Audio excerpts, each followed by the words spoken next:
구약 성경 신명기 말씀입니다. 신명기 7장 말씀입니다. 신명기 7장 12절에서부터 16절까지 제가 봉독해 드리겠습니다. 신명기 7장 12절에서 16절.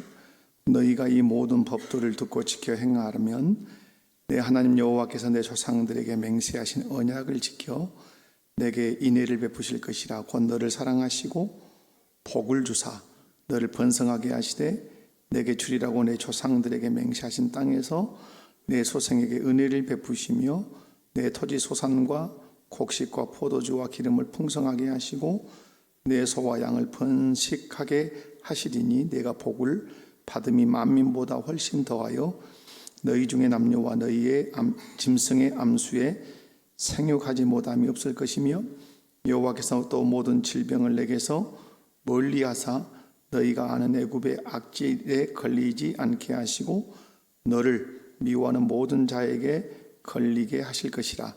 내 하나님 여호와께서 내게 넘겨주신 모든 민족을 내 눈이 긍휼히 여기지 말고 진멸하며 그들의 신을 섬기지 말라. 그것이 내게 올무가 되리라. 아멘. 할렐루야. 오후 예배라 새롭네요. 오늘 추수감사 주일에 또 하나님께서 여러분의 감사의 제목들을 더 넘치게 해주시라고 믿습니다.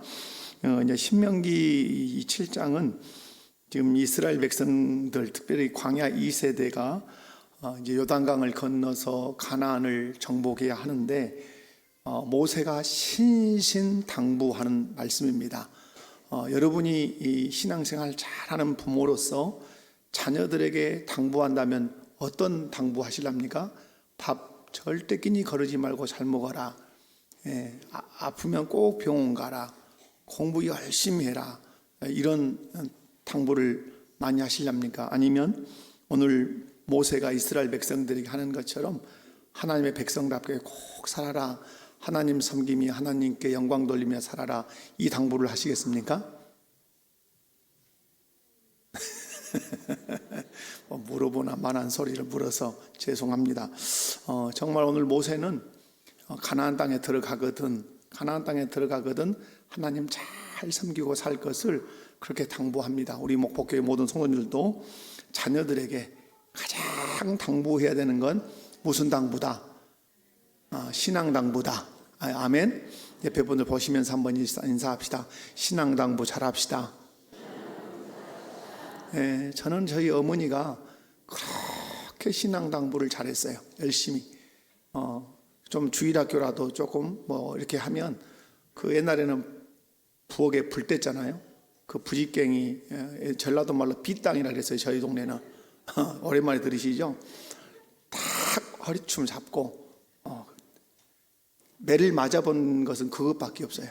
신앙생활 함부로 하면 허리춤 탁 잡고 내 이놈의 자식 어디서 배워먹었냐 하면서 때렸어요. 그리고 예배당에 갈 때는 헌금 종이돈으로 될 때는 신권이라는 게 없잖아요. 그거 꼭 숯불다리미로 딱 달여서 헌금을 딱 성경에 끼워서 넣어주셨어요. 그리고 말씀했어요. 하나님께 드리는 것은 깨끗하고 좋은 것만 드려야 된다. 그것이 저에게는 신앙 교육이 됐고 신앙관이 많이 된 것 같아요. 오늘 신명기 7장을 보면 하나님께서 이스라엘 백성들에게 정체성을 제시합니다. 모세를 통해서 하나님께서 정의하신 이스라엘 백성들의 정체성이 있어요. 이게 너무 중요해요. 오늘 7장을 읽어보면 7장 6절에 보면 이렇게 말씀하죠. 6절 보십시오. 너는 여호와 내 하나님의 누구라? 성민이라. 내 하나님 여호와께서 지상 만민 중에 너를 자기 기업의 백성으로 택하셨다. 두 문장이 중요하죠. 하나님의 성민 또 자기 기업의 백성이라는 말이에요. 이스라엘 백성들이 죽을 때까지 잊지 않아야 되는 것은 그거예요. 나는 하나님의 성민이고 하나님께서 택하신 내 하나님의 기업 백성이다 하는 것이에요. 여러분, 내가 누구냐 하는 것은 내 행동과 내 삶과 내 인생의 목적을 다 결정해 버려요. 나는 정말 사랑받을 가치도 없고 나는 못났고 나는 짜잔하고 이런 정체성을 가지면 인생을 전혀 의미를 찾을 수가 없어요. 근데 하나님이 애굽에서 430년을 종살이한 이스라엘 백성을 향해서 기가 막힌 말씀을 던지시는 거예요. 너는 나의 성민이야. 내가 거룩하게 구별한 내 백성, 내 기업이고 내 백성이다. 이렇게 말씀을 하세요. 그러니까 좀 거친 표현으로 얘기하면 쪼다 의식에서 성민 의식으로 그 의식을 확 끌어올리시는 거예요. 여러분 430년 동안 누구였다고요? 종이었어요. 세게 얘기하면 쪼다 의식에, 종 의식에, 노예 의식에, 패배 의식에 완전 쩔어 있어요. 그런 그들을 앉혀놓고 너희는 내 기업의 백성이고 내 성민이다 이렇게 말씀해요. 이것을 각인시켜야, 이것을 분명한 정체성으로 인식해야 그들이 그 수준에 맞는 삶을 살기 때문에 그래요. 사랑하는 성도 여러분, 그러면 오늘 우리의 정체성은 뭡니까? 여러분은 누구십니까? 여러분은 누구예요? 이 정의가 너무 중요해요. 어디다 내놔도 이 정의를 할 수 있어야 돼요. 그래서 여러분, 우리 자녀들도 이제 대학도 가고 사회도 가잖아요. 어디다 내놔도 걱정하지 않을 수 있는 자녀가 되려면 모세를 통해서 정체성을 심듯이 교회와 가정에서 자녀들에게 너는 이 사람이야 라고 정의를 해줘야 돼요. 너는 이 사람이야. 우리 집에 형편과 상관없어요. 엄마 아빠의 학력과 상관없어요. 엄마 아빠의 세상의 지위와 아무런 상관이 없어요. 너는 이 사람이야 라는, 무슨 누구라고 정의해 주실래요? 하나님의 성민. 여러분 가장 쉬운 것은 안디옥 교인들에게 들려주었던, 붙었던 별명이죠. 너는 그리스도인이야. 너는 그리스도인, 예수를 믿고 따라가는 그리스도인이야. 어디 가든지 너 그리스도인이라고 하는 사실을 잊지 마. 너 그리스도인이야. 네가 어떻게 그리스도인이 됐는데? 예수님께서 십자가에서 피 흘려 죽으심으로 네가 그리스도인이 됐어.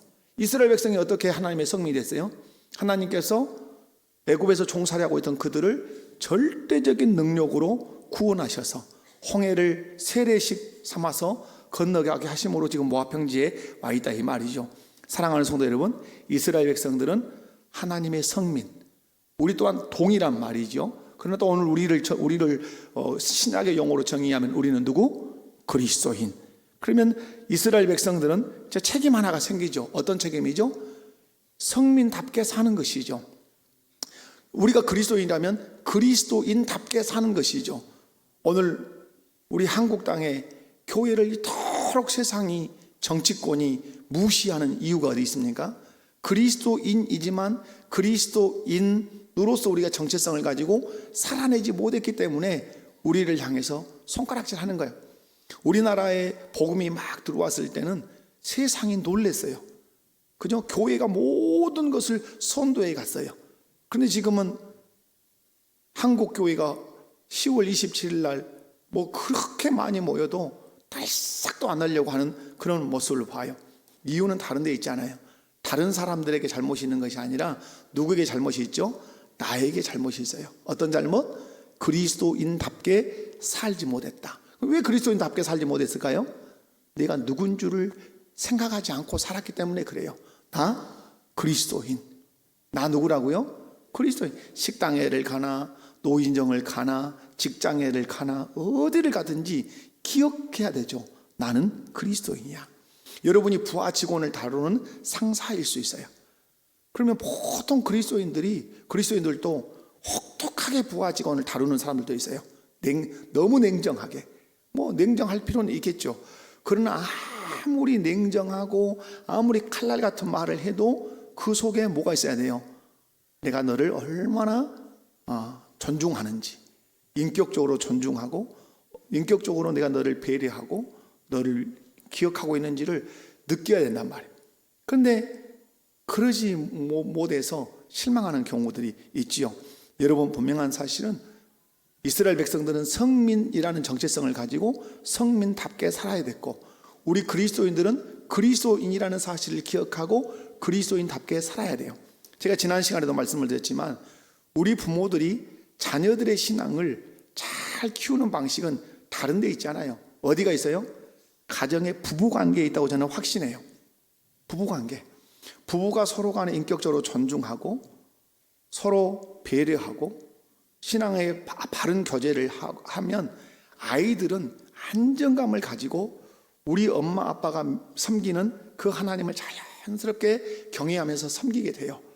그런데 교회 갔다 와서 싸우고 윽박지르고 하대하고 함부로 말하고 아내는 남편을 향해서 소리 지르고 이렇게 하면 진절머리 나서 예수 못 믿는 것이에요.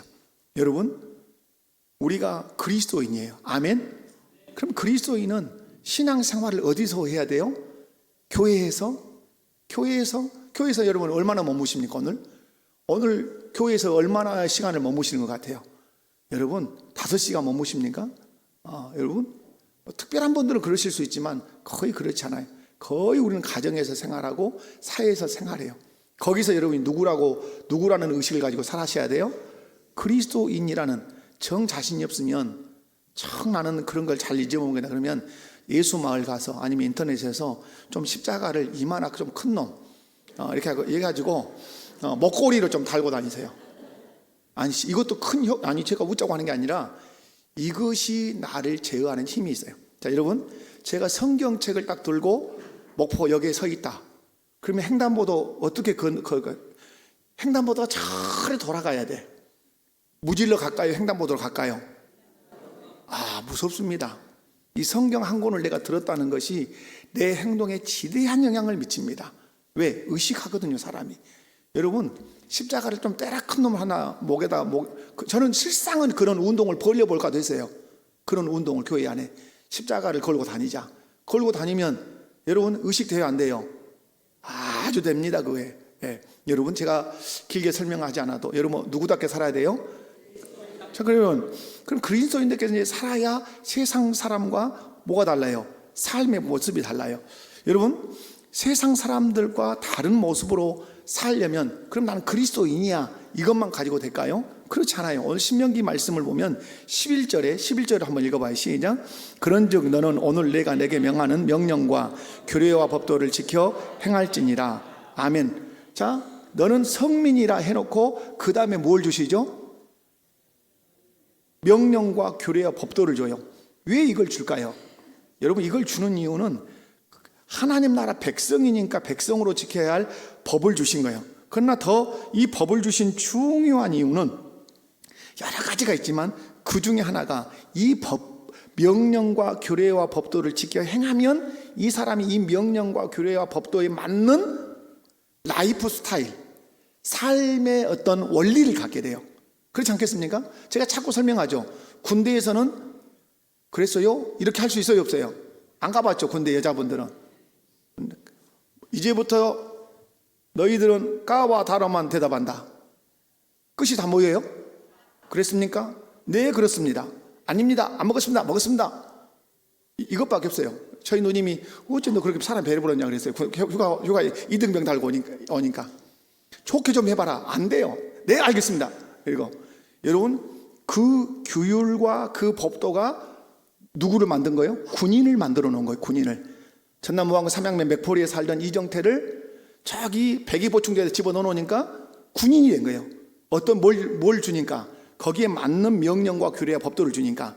하나님께서도 우리에게 명령과 규례와 법도를 주신 이유는 여러 가지 의미가 있어요. 하나님 나라 백성에게 지켜라 하는 것도 있지만 그 중심에 흐르고 있는 사상은 이걸 지켜서 하나님 나라 백성답게 살아라. 그리고 변화되라 이 말이에요. 아멘이십니까? 왜 우리가 그리스도인이라고 인식함에도 불구하고 변화되지 않냐? 삶의 원리를 어디서 찾지 않아요? 삶의 원리와 규범을 성경에서 끌고 와야 돼요. 저는 남편과 아내의 관계가 너무 중요하다고 생각을 해요. 너무너무 중요해요. 그래서 부부관계 많이 중요하죠. 그러면 남편이 아내를 대하는 원리를 어디서 가지고 와야 돼요? 성경에서 가지고 와야 돼요. 아내가 남편을 대하는 원리도 어디서 가져와야 돼요? 성경에서. 부모가 자녀를 대하는 원리도 어디서 가져와야 돼요? 성경에서. 여러분이 저를 대하는 원리도 어디서 갖고 와야 돼요? 성경에서. 여러분이 예배드리는 원리도 어디서 갖고 와야 돼요? 성경에서 가지고 와야 돼요. 그래야 여러분의 삶에서 차근차근 뭐가 일어나죠? 변화라고 하는 것이 일어나요.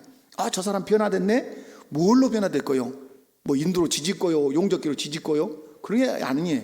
하나님 주신 명령과 교례와 법도를 내 삶의 원리로 지키면서 살면 잘못된 것들은 늘 제거되고 하나님의 말씀이 내 원리가 돼서 나를 변화시켜요. 말도 바꿔져요. 말도. 저는 부부간에 이름 못 부르게 많이 강조합니다. 젊은 친구들한테. 저희 아내 이름이 누구예요? 그럼 제가 혜수가 이런 분들 계십니까? 안 계십니까? 여러분의? 없다. 성장님 안 나. 그런데 왕왕 결혼을 20년, 30년 했어도 혜수가 또 제 아들 이름이 이제 사무엘이에요. 근데 혜수가는 또 안 불러. 그럼 또 이렇게 불러요. 사무엘 엄마! 그런 분들은 많이 계시죠? 사무엘 엄마. 여러분, 혜수가는 여러 사람이 부를 수 있어요. 혜숙이 친구가 부를 수 있고, 혜숙이 오빠가 부를 수 있고, 혜숙이 친구가 부를 수 있어요. 혜수가. 사무엘 엄마, 사방 천지서 부를 수 있어요. 그러면 누구라고만 불러야 돼요? 여보. 여보는 저만 할 수 있어요. 송장님 제 아내한테 여보 할 수 있어요? 못해요. 제가 최영성 권사님한테 여보 할 수 있어요? 없어요. 큰일 나요. 저는 제 아내에게 여보 그래. 그리고 해라 하겠어요? 안 하겠어요? 해라 안 해요. 식사하셨어요? 식사할 거예요? 어디 다녀왔어요? 이렇게. 여러분, 말을 놓는 순간 사람은 어떻게 되죠? 가볍게 대하게 돼 있어요. 말을 놓는 순간 사람은. 그러니까 양존하는 거예요. 그 원리가 어디서 나오는 거죠? 성경에서 나오는 거예요. 그러면 여러분, 오늘 저와 여러분의 삶의 원리를 어디서 가져오자? 왜 가져와야 되죠? 그리스도인이기 때문에, 하나님의 성민이기 때문에 거기서 가져와야 돼요.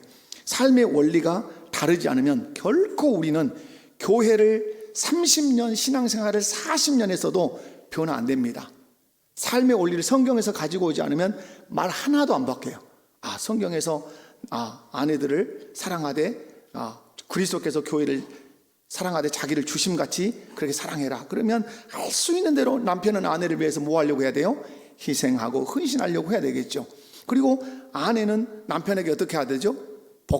복종하라면 아내들 기분 겁나게 나쁘게 생각해요. 여러분 봐봐요. 왜 교회가 그리스도께 복종하죠? 그리스도가 우리를 위해서 뭘 줬어요? 생명 줬어요. 아내들이요. 제가 물어볼게요. 아내들이요. 여러분의 남편이 여러분을 위해서 생명을 바치는 삶을 살면 복종하겠어요? 안 하겠어요? 복종하는 것이 즐겁게 안 즐겁겠어요? 즐거워요. 그 원리를 주님이 말씀하는 거예요. 남편이 생명을 바쳐서 너를 위해서 헌신하고 희생하면 너는 기쁨으로 복종하게 될 거다, 이 말이에요. 여러분, 삶의 원리가 바뀌어야 말도 바뀌고 행동도 바뀔 수 있어요. 그것을 우리는 변화라고 그래요. 여러분, 이스라엘 백성의 삶의 원리는 율법이고 십계명이었어요.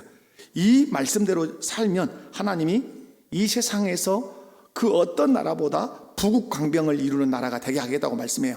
그래서 세상 사람들이 깜짝 놀라도록, 저 나라는 손바닥만밖에 하지 않은 나라인데 왜 저렇게 큰 복을 받았대? 이렇게 질문할 수 있을 정도로. 마찬가지로 예수 그리스도를 믿는 우리의 삶의 원리는 십계명도 포함되고 예수님의 명령과 예수님의 교훈들이 우리의 삶의 원리들이에요. 그것을 지키며 살면 우리는 변화돼요. 변화되는 이것을 산상수훈에서는 뭐라고 설명하죠? 소금과 빛이다. 구약의 제사장 나라와 신약의 소금과 빛이라는 말은 그 정신이 같아요. 우리가 하나님이 주신 삶의 원리를 가지고 변화되어서 제사장 나라, 소금과 빛이 되기를 원하세요. 그래야 어째요? 사람들이 우리를 보고 누구께로 나올 수 있어요? 하나님께, 예수님께 나올 수 있어요. 여러분, 오늘 교례와 법도를 지킬 때 하나님께서 베푸신 그 은혜와 복을 오늘 본문에서 설명을 해요. 간단하게 정리하고 제가 마칠게요. 물질의 복, 토지소산의 복, 건강의 복. 여러분, 구약은 눈으로 보이는 것에 집중하세요. 이유는 뭘까요? 보여야 돼요. 누가 봐야 돼요? 이스라엘 백성들도 봐야 되지만 이방인들이 봐야 돼요. 양을 낳고 염소를 낳는데 하나도 안 죽는 거야. 막 쑥쑥쑥쑥 숫자가 막 늘어나. 그죠? 그 뭐 심기만 하면 심는 대로 30배, 60배, 100배.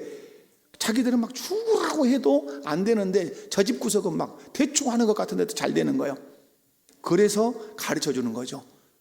모든 열매의 주인, 모든 생명의 주인, 모든 부의 주인은 누구시다? 하나님이시다. 이걸 잊을 때 이스라엘 백성이 누구한테 가는 거죠?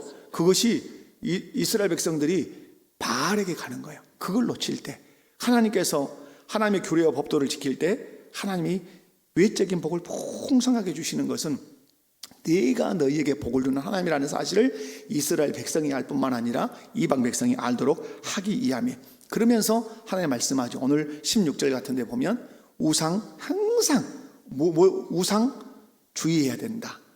그러니까 주의사항의 1번으로 항상 등장하는 게 뭐죠? 우상이에요. 우상. 이방 민족 그거 너무 긍휼히 여길 필요 없다. 다 제거하고 우상 숭배 주의하라고 말씀하죠. 오늘 말씀 정리합니다. 여러분 추수감사축제가 기다리고 있죠. 그래서 여러분 오늘 말씀 모든 법도 규례 명령 지켜 행하라. 왜 행해야 되죠? 나 여호와의 성민, 나 그리스도인. 이것을 삶의 원리로 삼고 살면 내 삶은 반드시 변화를 가지고 올 수 있다. 내 삶의 변화를 경험하기 위해서는 삶의 원리를 다 어디서 끌고 와야 된다? 성경에서 어떻게 말씀하셨는지, 자녀 교육에 대해서, 부부관계에 대해서, 교회 생활에 대해서 그걸 염두에 두고 여러분 신앙생활하면 여러분이 변화될 뿐만 아니라 소금과 빛으로서 많은 사람들을 주께로 인도하고 하나님이 베푸시는 그 은혜와 복을 경험하게 될 줄로 믿습니다. 아버지 감사합니다. 말씀 붙들고 승리하는 우리 모든 성도들 되게 해주시고 정체성 분명하게 하옵소서. 나 하나님의 성민, 나 그리스도인이야. 그리스도인이기 때문에, 하나님의 성민이기 때문에 내 삶의 원리는 세상에서 가지고 올 수 없어. 성경에서 내 삶의 원리를 끌고 올 거야. 그 삶의 원리를 붙들고 살 때 우리의 생각도, 우리의 언어도, 우리의 행동도 세상과 다르게 될 줄로 믿습니다. 이것을 우리 예수님은 소금과 빛이라 하셨고, 그리고 구약에서는 이것을 제사장 나라라고, 또 신약에서도 동일하게 그렇게 말씀하셨습니다. 오늘 또 삶의 원리를 그리스도의 명령과 십계명, 주님의 교훈들을 굳게 붙들고 그렇게 살아내서 하나님께 영광을 돌리고 세상을 변화시키고 많은 사람들 주께로 인도하는 우리 모두가 되게 하옵소서. 예수님의 이름으로 감사하며 기도하옵나이다. 아멘.